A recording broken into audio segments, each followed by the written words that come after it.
की आपण या ठिकाणी व्यासपीठावर विराजमान यायचे आणि आपल्या विषयाला सुरुवात करायची. पुरुषोत्तम दादा महानगर.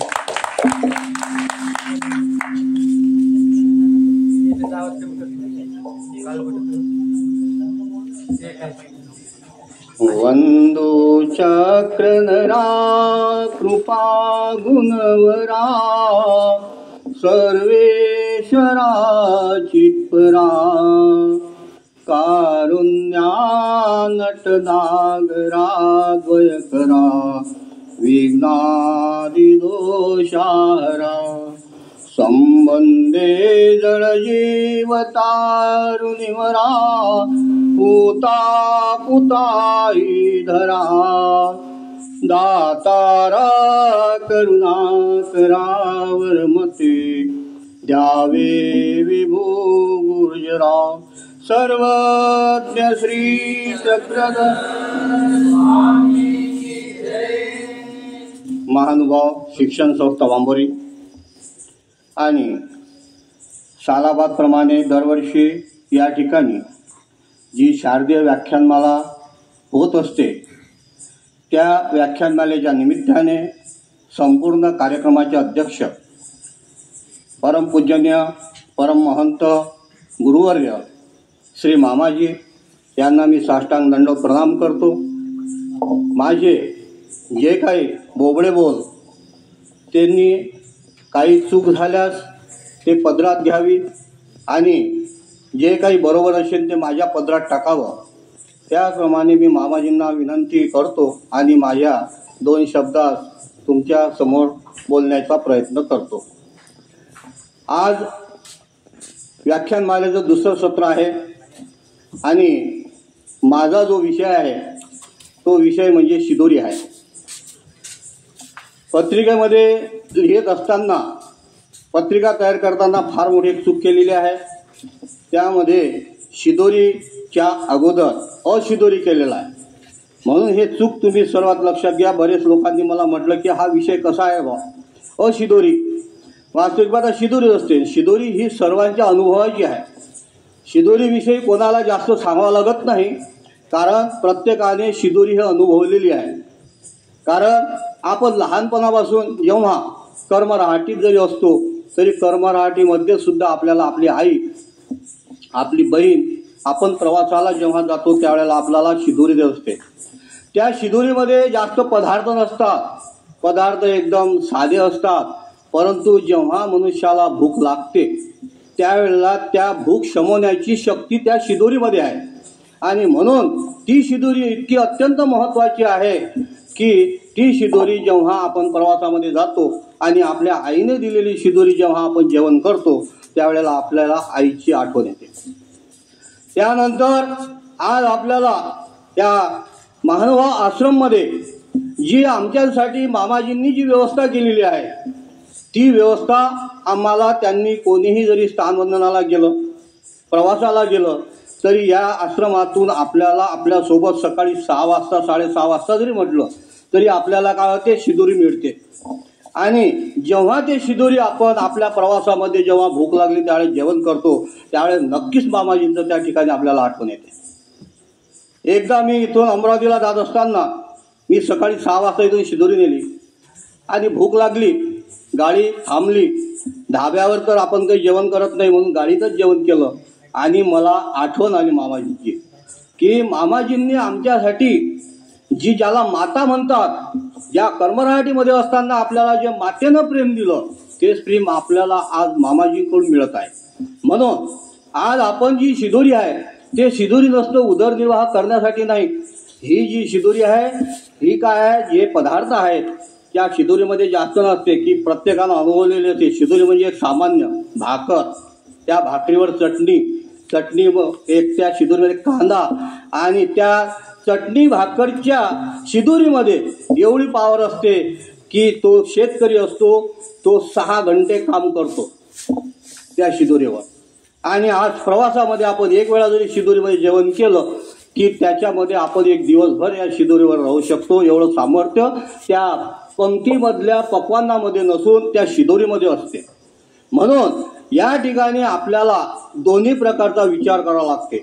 आपल्याला 2 शिदोऱ्या पाहाव्या लागतात. या ठिकाणी मामाजींनी आपल्याला 2 शिदोऱ्या कोणत्या दिलेल्या आहेत? एक आपल्याला आपली क्षुधा निवृत्त करण्याची शिदोरी दिलेली आहे.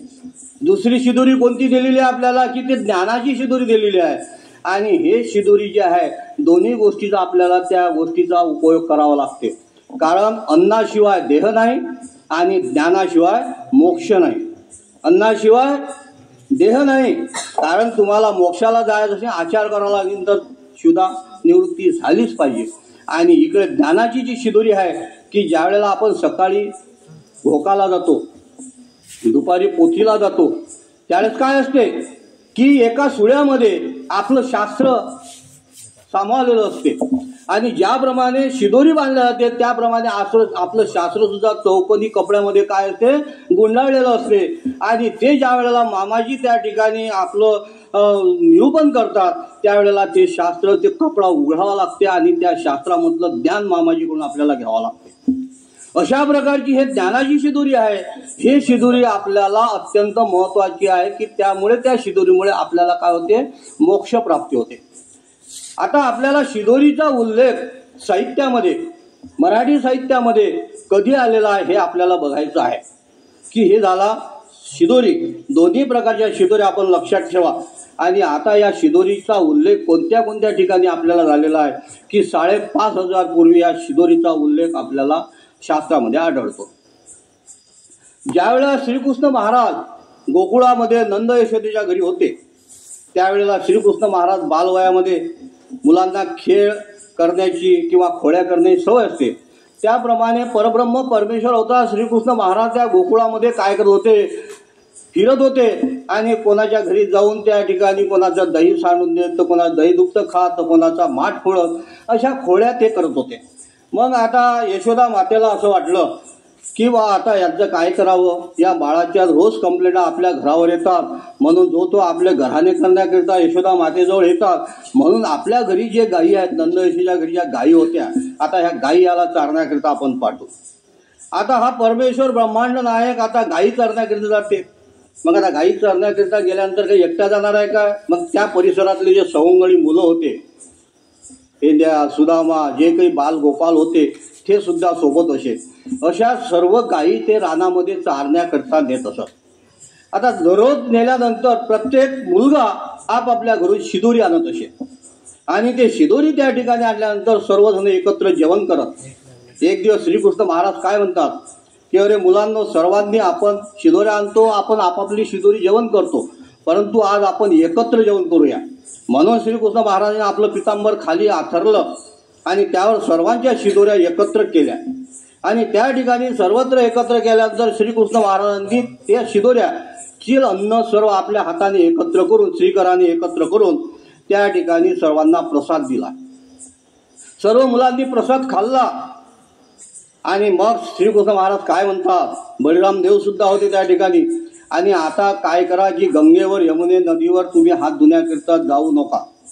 सर्वांनी आपापल्या पदराला काय करा, हात पुसा. बळीराम दादाला वाटलं की हे एवढं मोठं गंगेमध्ये पाणी आहे आणि हे श्रीकृष्ण म्हणतात की आपल्या पदराला किंवा धोत्राला आपला हात पुसा. म्हणून त्यांना राहावलं गेलं नाही. म्हणजे श्रीकृष्ण महाराज म्हणतात हे काय श्रीकृष्ण, हे कपड्याला सर्व हात पुसायला सांगितले, एवढं मोठं पाणी गंगेमध्ये आहे. तर ते श्रीकृष्ण महाराजांनी त्या सर्वांना गोपाळांना बळीराम देवांना त्या ठिकाणी नेलं. आणि तिथं नेल्यानंतर पाहतात तर सर्व गंगेकाठी मासेच मासे. आणि एवढे मासे आपले वर तोंड करून बघत होते. आणि मग श्रीकृष्ण महाराज म्हणतात हे तुम्हाला माहीत आहे का कोण आहे? ह्या देवता प्रसादाकरिता आलेल्या आहेत. या ठिकाणी देवता सुद्धा प्रसादाची अभिलाषा, परमेश्वराच्या प्रसादाची अभिलाषा करतात. त्या ठिकाणी शिदोरी हा शब्द त्या ठिकाणी सर्व मुलांनी शिदोऱ्या आणून एकत्र केल्या. आणि त्या ठिकाणी जे चातुर्वर्ण्यता नष्ट त्यावेळेला श्रीकृष्ण महाराजांनी केलेल्या, त्यामध्ये सर्व ब्राह्मण होते, कोणी क्षत्रिय होते, कोणी वैश्य होते, कोणी शूद्र होते. अशा प्रकारची सर्वांची जी शिदोऱ्या एकत्र केल्या त्या ठिकाणी द्वापार युगामध्ये आपल्याला त्याचा संबंध आढळतो. त्यानंतर सिद्धपूर प्रांतीय श्री प्रभू बाबांचा अवतार झाला. त्यांनी तर शिवाशिवी जी होती सर्व नष्टच केली. त्या ठिकाणी कोणता शिवाशिवीचा भाग ठेवलेला नाही. परंतु त्या ठिकाणी रिद्धपूर प्रांतामध्ये ती रिद्धपूर जे होतं ती त्यावेळेला मोठी बाजारपेठ होती. आणि रिद्धपूर मोठी बाजारपेठ असताना ज्या वेळेला खेडचा एक ब्राह्मण रिद्धपूरला बाजाराकरता येत होता आणि त्याची मुलगी सुद्धा त्या रिद्धपुरात दिलेली होती. परंतु श्री प्रभू बाबा शिवाशिवी करतात म्हणून काय करत होता की घरूनच पत्नीला म्हणत होता की ब्राह्मणीला म्हणत होता की शिदोरी करून दे, मी वाटेतच कुठंतरी जेवण करेन. म्हणून तो आल्यानंतर रिद्धपूर या जवळपास आला. देवाळे तळे होते, त्या देवाळ्या तळ्याजवळ त्याने काय केलं की पिंपळ होता, त्या पिंपळाला शिदोरी बांधली. शिदोरी बांधल्यानंतर त्या देवाळे तळ्यामध्ये आंघोळ करण्याकरिता गेला आणि त्या ठिकाणी श्री प्रभू बाबा तिकडून दाबेरेकडून त्या देवाळ्या तळाकडे आले आणि श्री प्रभू बाबांनी ती शिदोरी सोडली आणि तिथं जेवण आरोग्याला करत बसले. त्यावेळेला तो ब्राह्मण आंघोळ करून आला आणि कुत्सित भावनेचा जो ब्राह्मण की श्री प्रभू बाबांनी आपलं पदार्थ खाऊ नये त्याकरता त्याने पिंपळाला बांधलेली होती आणि ते श्री प्रभू बाबांनी सोडून त्याला श्री प्रभू बाबांनी काय केलं की जेवण करत असताना तो आला आणि मग काय म्हणते त्याची मन पालटलं आणि म्हणते की राऊळ माझे माय, राऊळ माझे बाप, राऊळांनी माझी शिदोरी खाल्ली आणि मला किती योग्यता प्राप्त झाली. अशा प्रकारचा तो श्री प्रभू बाबांची गुणगान गाऊ लागला. त्याचप्रमाणे धर्महाळी नावाचा एक माळी, तो दररोज ते धर्महाळ भरण्याकरिता, पाण्याचा हाळ भरण्याकरिता सकाळीच आपल्या घरून येत होता आणि सकाळी घरून आल्यानंतर तो पत्नीला शिदोरी बांधून मागवतो आणि दिवसभर ते पाणी भरण्याचं काम करत होता. त्यावेळेला श्री प्रभू बाबा त्याची येत शिदोरी आणि तो चोरून ठेवत होता आणि श्री प्रभू बाबांनी ते शिदोरी त्याची आरोहणा करतो. असं एक दिवस काय केलं की आता श्री प्रभू बाबांना ही शिदोरी दिसली पाहिजे नाही म्हणून त्याने त्या झाडाच्या कोपऱ्यामध्ये जे काही हे असते ढोल असते त्या झाडाला दोन फांद्यामध्ये त्याच्यामध्ये ती शिदोरी ठेवली आणि आपलं काम चालू केलं. तेवढ्या श्री प्रभू आले. श्री प्रभू बाबांनी त्या कोंक्यातली ते शिदोरी काढली आणि त्या ठिकाणी जेवण करू लागले. आणि मग त्याला असं वाटलं की श्रीप्रभूंचं असं कोणतं ठिकाण नाही की ज्या ठिकाणी श्रीप्रभू नाही आहे, म्हणून त्या ठिकाणी त्याला आनंद झाला. आणि मग त्याने असं ठरवलं की जेव्हा मी शिदोरी आली तेव्हा अगोदर श्रीप्रभूंना भोजन देईल आणि नंतर मी जेवण करीन. असं देहांतापर्यंत त्यानं श्रीप्रभूंना भोजन अगोदर दिलं. नंतर श्रीप्रभू बाबा नंतर तो ब्राह्मण आपलं माळी तो जेवण करत होता. अशा प्रकारे श्रीप्रभू चरित्रामध्ये ह्या दोन लीळा आपल्याला शिदोरी संदर्भानं पाहायला मिळतात. आता यानंतर श्री चक्रधर स्वामींच्या चरित्रामध्ये आपल्याला ज्या लीळा मिळतात त्यावेळेला अचलपूर नगरामध्ये श्री चक्रधर स्वामी 10 महिने रामधरणा राजाच्या तिथं राहिलेले आहेत आणि शेवटी काही उदास्य स्वीकार करून श्री चक्रधर स्वामी काटेवनी पोतू खेळू म्हणजे वडनेर रस्त्याने निघालेले आहेत. श्री प्रभू चक्रधर स्वामींच्या श्रीमूर्तीवर रामधरण्याने दिलेली त्रिवडी होती आणि 3 पदरी त्रिवडी होती आणि ज्यावेळेस चक्रधर स्वामी रस्त्याने येत होते त्यावेळेला चौगावीचे गोपाळ, चौगावी म्हणजे काकळा, शिंदी, वडनेर आणि कुष्टा या चौगावीचे गोपाळ गायी चारण्याकरिता आणि त्या तळ्याच्या ठिकाणी पाणी पाजण्याकरिता त्या ठिकाणी येत असत आणि येताना शिदोऱ्यासोबत आणत असत. आणि ज्या वेळेला चक्रधर स्वामी त्या ठिकाणी आले त्यावेळेला त्या मुलांना पाहून काय म्हणतात की मुलांनो गोपाळांनो आमच्याबरोबर खेळाल. त्यावेळेला ते म्हणतात हो जी. मग काय म्हणतात की आमच्याजवळ आम्ही दोषी हो, आम्ही व्यापारी हो आणि तुम्ही काय व्हा ग्राहक व्हा. मग त्याप्रमाणे त्या ठिकाणी चक्रधर स्वामींनी काय केले, तो कपडा होता त्याचे हातभर फूटभर अशा प्रकारचे पालवे वेगवेगळे तयार केले आणि त्या ठिकाणी पसारा मांडला आणि पसारा मांडल्यानंतर ते मुलं म्हणतात आमच्याजवळ दाम नाही म्हणून स्वामी म्हणतात की चिचोऱ्याचे दाम करा, चिचोऱ्याचे आसू करा आणि दामोड्याचे दाम करा. त्याप्रमाणे ते मुले त्यांना दाम आणि चिचोरे देऊन ते वस्त्र विकत घेऊ लागले. सर्व विकत मुलांनी घेतलेले वस्त्र शिव स्वामी म्हणतात आता आम्ही ग्राहक हो, तुम्ही काय करा, तुम्ही दोषी व्हा. त्याप्रमाणे ते मुले त्या पसाऱ्यावर बसलेले आहेत. सर्वज्ञ श्री चक्रधर स्वामींनी सर्व ते कपडे जवळ घेतले आणि नंतर मग ते सर्व कपड्यांचे काय केले की काही चिंध्या केल्या आणि त्याची गोफण तयार केली आणि त्यामध्ये त्या चिंध्या गुंडाळून त्याला गोफण म्हणून जा भोवरे म्हणून ते त्या बाबुळीच्या झाडावरून भिरकवू लागले. सर्व हे झाल्यानंतर सर्वज्ञ श्री चक्रधर स्वामी त्या ठिकाणी जायला लागले. त्यावेळेस ते मुले काय म्हणतात आजही त्याच ठिकाणी भोजन स्थान म्हणून आहे एका बाजूला आणि त्या ठिकाणी स्वामी काय म्हणतात, आपलं मुले काय म्हणतात की जे जे भोजन करून जावे, आरोग्य करून जावे. लहान मुले असताना त्यांना उचित कसं स्फुरलं हे आपल्याला पाहण्यासारखं आहे की गोपाळांच्या बऱ्याचशा लीळा आपल्याला पाहायला मिळतात. त्या ठिकाणी ही सुद्धा एक गोपाळाची लीळा आपल्याला अनुभवास येते. आणि त्या मुलांना उचित स्फुरल्यामुळे स्वामींनी त्यांना विनंतीचा स्वीकार केला आणि त्यांनी सर्व शिदोऱ्या सोडल्या आणि स्वामींना बरवा पदार्थ म्हणजे चांगला चांगला पदार्थ स्वामींना त्यांनी अर्पण केला आणि त्या ठिकाणी स्वामींची आरोग्य झाली आणि स्वामी मग त्या ठिकाणी वडनेरला आले. अशा प्रकारचा या चरित्रामध्ये आपल्याला शिदोरी याचा उल्लेख आपल्याला पाहायला मिळतो. त्यानंतर स्वामी नांदेड परिसरामध्ये फिरत असताना फिरता फिरता गोपाळ चावडी या ठिकाणी गेलेले आहेत आणि गोपाळ चावडीच्या ठिकाणी त्या ठिकाणी मुले खेळ खेळत होती आणि त्यांनी सुद्धा गायी चारण्याकरिता आणलेल्या होत्या. त्यावेळेला स्वामी म्हणतात, गोपाळांना आम्ही तुमच्यामध्ये खेळू. त्यावेळेला म्हणतात खेळा. मग स्वामी म्हणतात नाही, आम्ही खेळ खेळू आमच्या म्हटल्याप्रमाणे. आम्ही राणे हो, तुम्ही भेरी व्हा. आम्ही राजे हो, तुम्ही सेवक व्हा.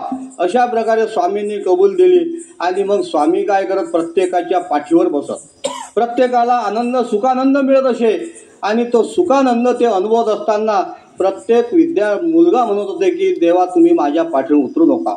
मग दुसऱ्या गडी काय म्हणे, अरे तू बरेच वेळचा स्वामी तुझ्या पाठीवर बसलेले आहेत, तुझा ढाव संपलेला आहे आणि तू दुसऱ्या मुलाचा ढाव आहे म्हणून स्वामी मग दुसऱ्या मुलाच्या पाठीवर बसव.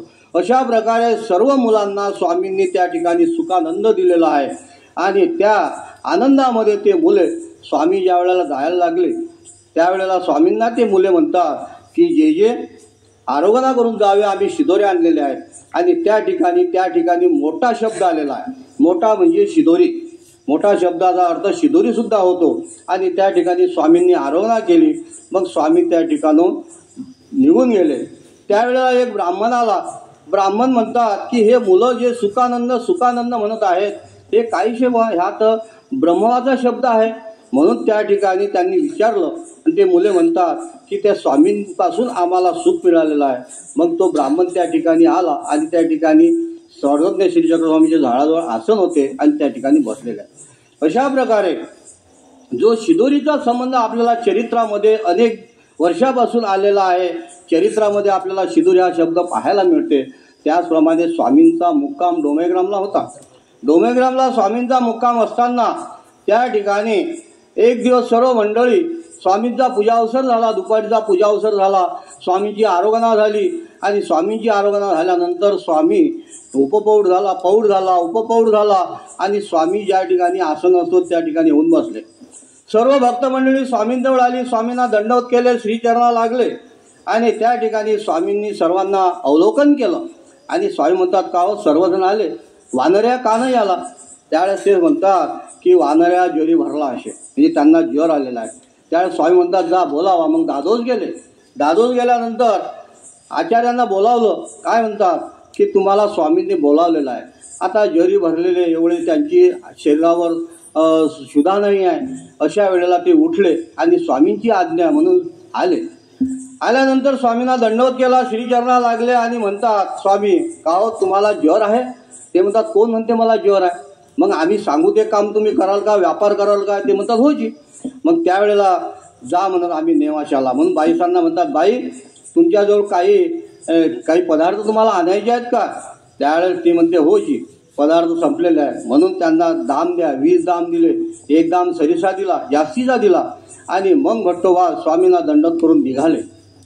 त्यावेळेला स्वामी म्हणतात भट्टोबासांना जेवण करून जा. त्यावेळेला ते म्हणतात मला भूक नाही. मग स्वामी म्हणतात तुम्ही किती वाजता याल. त्यावेळेला ते म्हणतात भट्टोबास म्हणतात की मी येईन पूजा अवसर झाल्यानंतर. मग भट्टोबास निघाले. स्वामींना किती चिंता भट्टोबासांची. त्या ठिकाणी नेवाशाचे मतिविलास त्या ठिकाणी येत होते. स्वामी सुट्टीच्या दिवशी स्वामींच्या दर्शनाला. त्यावेळेला मतिविलास आले. विलासांना स्वामी म्हणतात बाईसांना सांगतात बाई यांच्याजवळ शिदोरी आहे आचार्यांसाठी. मग बाईसांनी दहीभात बांधला आणि शिदोरी दिली. हा शिदोरीचा उल्लेख लक्षात ठेवा की कोणत्या कोणत्या चरित्रामध्ये आपल्याला शिदोरी हा शब्द पाहायला मिळते. त्या ठिकाणी बाईसांनी शिदोरी दिली आणि ती शिदोरी स्वामी सांगतात की जेव्हा ते तुम्हाला भेटतील त्यावेळेसच त्यांना शिदोरी द्यायची, तोपर्यंत तुम्हाला दिसल्यानंतर त्यांना थांबू नका, त्यांना शिदोरी देऊ नका. ज्या वेळेला हे कन्नरेश्वराच्या घाटावर पोहोचले त्यावेळेला कन्नरेश्वराच्या घाटावर त्यांना दरदरून घाम आला आणि मग ते त्या घाटामध्ये जाऊन आंघोळ केली आणि येऊन बसले. त्यावेळेला त्यांना भूक लागलेली आठवली. काय म्हणतात की स्वामींनी मला भोजन करून जाण्याकरिता सांगितले, परंतु मी जेवण केले नाही. तेवढाच मतिविलास त्या ठिकाणी, वामन मतिविलास त्या ठिकाणी आले आणि काय म्हणतात की शिदोरी घ्या, स्वामींनी तुमच्यासाठी पाठवलेली आहे. त्यावेळेला त्यांना हृदय भरून आलं की माझी चिंता स्वामींना किती आहे. याप्रमाणे आपली चिंता सुद्धा सर्व परिवारांची मामाजींना आहे की मामाजी आपल्याकडे कोणत्याही प्रकारचं दुर्लक्ष करत नाही. खाण्यापिण्यापासून ब्रह्मविद्या ज्ञान देण्यापासून कोणत्याच प्रकारची आपल्याला या महानुभाव आश्रममध्ये कोणत्याच प्रकारची अडचण आपल्याला येऊ देत नाही. अशा प्रकारची जी ममता आहे ती ममता आमच्या मामाजीच्या ठिकाणी आहे. जशी आमच्या स्वामीच्या ठिकाणी होती, त्या भट्टोबासांची काळजी कोणी केली? आमच्या स्वामींनी केली. आमचे भट्टोबास गेले, व्यापारासाठी गेले, उपाशी आहेत म्हणून त्यांनी बागवून शिदोरी पाठवलेली आहे आणि मग त्या ठिकाणी जेवण केलं आणि म्हणाले माझी चिंता आमच्या स्वामींना आहे. बाजारात गेले, बाजारात गेल्यानंतर पदार्थ दिसू लागले. जे जे आठवत नव्हते ते बरोबर आठवायला लागले. एक एक पदार्थ घेऊ लागले, आपल्या धोत्राच्या पालीमध्ये टाकू लागले आणि मतिविलास आणि भट्टोबास दोघांनी बाजार केला आणि मग संध्याकाळ झाली. कन्नरेश्वराच्या त्या ठिकाणी येऊन त्यांनी गाठोडं बांधलं आणि भट्टोबासांच्या डोक्यावर मतिविलास यांनी दिलं. त्यानंतर भट्टोबास निघाले. रात्र झालेली आहे. डोमेग्राम जवळ आले. 2 वाटा फाकल्या. एक वाट देईगावला जात होती, एक डोमेग्रामला जात होती. अशा वेळेला त्यांना वाटलं की डोमेग्रामला कोणता रस्ता जाते म्हणून ते विचार करू लागले. तेवढ्यात त्यांनी एक हाक दिली. स्वामींचा पूजा उत्सव झालेला होता. सर्व भक्त मंडळी स्वामींजवळ बसलेली होती. स्वामी मंडळीकांना म्हणतात की नाथोबाला म्हणतात की जा उंच मठावर जा आणि आरोळी द्या. त्या सरशी त्या ठिकाणी गेले. नाथोबा आणि आरोळी दिली. त्या सरशी त्यांच्या कानी तो शब्द पडला आणि म्हणाले की हा जो रस्ता आहे हा डोमेग्रामला जाते आहे. म्हणून ते निघाले आणि डोमेग्रामला आले. सर्व वेश बाईसांजवळ दिला. स्वामींना आले, दंडक घातले, श्रीचरणा लागले आणि काय म्हणतात की माझ्याजवळ मी सर्व बाजारात गेलो, सर्व मला आठवले, परंतु एक दाम कुठं खर्च करावा तो मला आठवला नाही. स्वामी म्हणतात तुझं ना आठवले असे काही असे, तुला काय आठवत नाही, परंतु तुला तो दाम जो होता तो कुणाकरिता दिला होता, तो तुझ्या खर्चासाठी दिला होता. अशा प्रकारे स्वामींच्या या चरित्रामध्ये, द्वापार युगाच्या चरित्रामध्ये, श्री गोविंद प्रभूंच्या चरित्रामध्ये या ठिकाणी आपल्याला शिदोरीचा उल्लेख. म्हणून आपल्याला शिदोरी कोणती घेऊन जायची आहे की क्षुधा निवृत्ती शिदोरी तर आपल्याला या ठिकाणी मिळणारच आहे, परंतु आम्हाला मोक्षास प्राप्त करणारं जे ज्ञान आहे या ज्ञानाच्या शिदोरीची आम्हाला खऱ्या अर्थानं आस आहे आणि ती आस पूर्ण करणारे आमचे परमपूजनीय मामाजी गुरुवर्य आहे. म्हणून आपण या ठिकाणी जे शिदोरी आपण आपल्या दृष्टीजवळ ठेवायची आहे ती म्हणजे ज्ञानाची. अशा प्रकारे या ठिकाणी आपल्याला शिदोरी या विषयावर मी बरेचसं लीळा आपल्यासमोर सादर केलेल्या आहेत. म्हणून या ठिकाणी तुम्हाला एक स्तवन मी म्हणून दाखवतो आणि या स्तवनामध्ये तुम्हाला काय त्या स्तवनाचा अर्थ काढायचा आहे ते तुम्ही प्रत्यक्षात काढा. चल जाऊ विदुरा घरी रे उद्धवा, चल जाऊ विदुरा घरी रे उद्धवा, चल जाऊ विदुरा घरी. महाल माळी नाही कामाची, महाल माळी नाही कामाची, तनाची झोपडी बरी रे उद्धवा, चल जाऊ विदुरा घरी रे उद्धवा, चल जाऊ विदुरा घरी. गाडी घोडे नाही कामाचे, गाडी घोडे नाही कामाचे, पैदल वारी बरी रे उद्धवा, पैदल वारी बरी रे उद्धवा, चल जाऊ विदुरा घरी रे उद्धवा, चल जाऊ विदुरा घरी. पुरणपोळी नाही कामाची. आजच आपण पुरणपोळी जेवलो. पुरणपोळी नाही कामाची, शिदोरीतील चटणी भाकर बरी रे उद्धवा, चल जाऊ विदुरा घरी रे उद्धवा, चल जाऊ विदुरा घरी रे उद्धवा. सर्वज्ञ श्री चक्रधर स्वामी की जय. दंडो प्रणाम. दंडो. धन्यवाद दादा. अतिशय सुमधुर वाणीने आपला विषय या ठिकाणी दादांनी आपल्यासमोर व्यक्त केला. खरोखर शिदोरी, खऱ्या अर्थानं शिदोरी काय असते या ठिकाणी आम्हाला समजलंय. दादांच्या वाणी अशी होती की ऐकावं आणि ऐकतच राहावं. मला दादांच्या बोलण्यानंतर मला एक शिदोरी आठवली. ती म्हणजे जेव्हा स्वामी उत्तरापंथी विजय करतात आणि स्वामींच्या नंतर आचार्य हे स्मरण करायचे. एकदा माईम भट्टांनी आचार्यांना विचारलं की भट्टो की तुम्ही स्मरण कोणाचं करता. त्यावेळेस माईम भट्ट आचार्य म्हणतात की मी स्वामींच्या लीला आठवतो. आणि त्यानंतर माईम भट्ट आचार्यांना प्रश्न करतात की तुम्ही ज्या लीला आठवतात त्यांचं मी संग्रह करू का, त्याचं मी लेखन करू का. आचार्य म्हणतात हो करा. आणि मग त्यानंतर माहीम भट्ट गावोगावी फिरून त्या लीलांत त्या चरित्राचा संग्रह करतात आणि तेच चरित्र आपल्याला शिदोरी रूपाने आपल्यापर्यंत येऊन पोहोचलं. खऱ्या अर्थानं स्वामींचं असलेले विचार आपल्यापर्यंत त्या माहीम भट्टांनी संकलित केलेल्या चरित्राच्या मार्फत आपल्यापर्यंत पोहोचले आणि तीच खरी आपल्या मानवपंथीयांसाठी एक मोलाची शिदोरी आहे असं मला वाटतं. दादांचा जो विषय होता शिदोरी, मी तो बघितला आणि मला वाटलं आता या विषयावर मी काय बोलावं. पण दादांनी आपल्याला अनेक लीलांच्या माध्यमातून श्रीकृष्ण महाराज तसे श्री प्रभू बाबा त्याप्रमाणे पोटासाठी अनेक असे अवताराच्या लीला सांगून या ठिकाणी आपल्याला मंत्रमुग्ध केलं. त्यानंतर